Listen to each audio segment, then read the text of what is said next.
Informasi berikut ini bagi sebagian orang mungkin tidak disukai, bagi sebagian orang mungkin tidak diperdulikan, bagi sebagian orang lagi bisa membuat Indonesia negatif citranya di mata dunia. Beberapa jam setelah Indonesia memutuskan memberikan suara dengan pernyataan no atau tidak mendukung R2P di sidang PBB, Lembaga Keuangan Dubai dan beberapa lembaga keuangan yang rencananya mendukung Indonesia Investment Authority atau SWF ala non-MMT menarik mundur dukungan mereka. Sehingga rencana besar SWF bisa gagal seperti rencana pemindahan ibu kota yang melambat bahkan berkesan mulai dilupakan oleh yang melakukan inisiasinya. Pastinya banyak yang tidak percaya bahwa keputusan keberangkatan haji di Indonesia ke Mekah yang sudah 2 tahun ini ditunda adalah keputusan politik. Juga ketika tim All England kita tidak dapat izin bertanding, ini masalah politik. Tapi banyak yang tidak percaya, alias kebijakan politik Indonesia kental miring ke satu sisi membuat sisi berlawanan mulai dalam tanda petik melakukan sesuatu unjuk kekuatan. Akhirnya hanya Tiongkok yang BUMN-nya mau bekerja sama dengan BUMN Indonesia.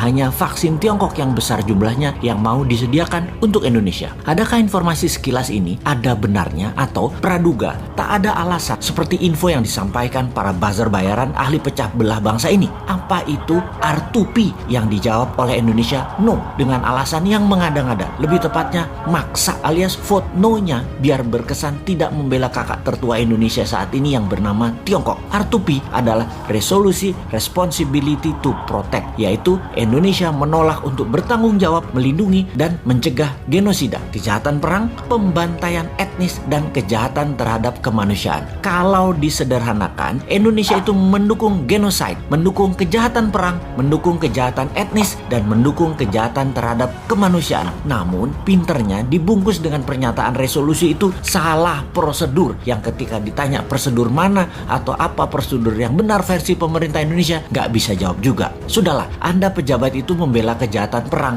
karena harus satu kata sama dengan Tiongkok. Sudahlah, ngaku aja. Singkat cerita, R2P resolusinya dimenangkan yang vote yes atau yang mendukung, atau mereka anti kejahatan perang, anti kejahatan kemanusiaan, di mana Indonesia dengan memvote no artinya Indonesia anti HAM. Indonesia bergabung dengan 15 negara yang vote no seperti Tiongkok, Rusia, Kuba, Suriah, Korea Utara. Keputusan no ini melawan 115 negara yang memvote yes seperti Jepang, Amerika, Timor Leste, Malaysia, Spanyol, New Zealand, Australia, Myanmar, Filipina, dan lain sebagainya. Alias di regional, keputusan no Indonesia sejalan dengan keputusan kakak tertua Tiongkok yang berbeda dengan keputusan negara tetangga Indonesia seperti Australia, Papua Nugini, Timor Timur, Malaysia, dan Filipina. Hebat keputusan yang berani sekali itu. Ini sudah menunjukkan Indonesia nggak kompak dengan ASEAN dan regional tetangganya. Oke lah, apapun itu semuanya sudah diputuskan dalam politik luar negeri. Dan inilah yang jadi masalah ketika kebijakan negara beda dengan mainstream atau jalur utama. Jadi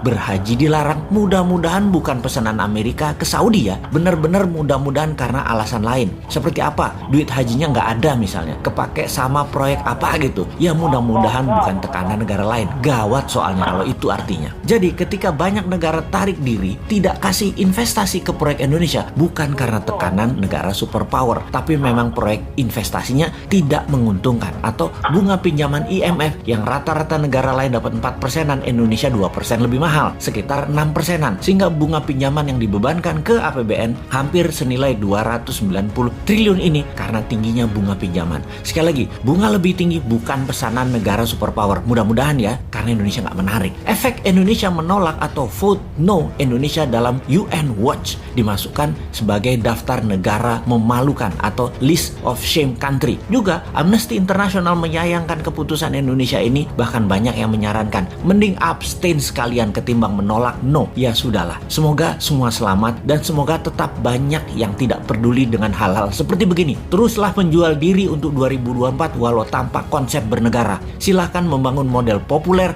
dan terlihat suci. Toh rakyat sama seperti bosman ini, bodoh semua. Jadi wahai rakyat, tetaplah rebahan, tetaplah tidak peduli, tetaplah tidak bermanfaat, dan tetaplah menjadi beban APBN.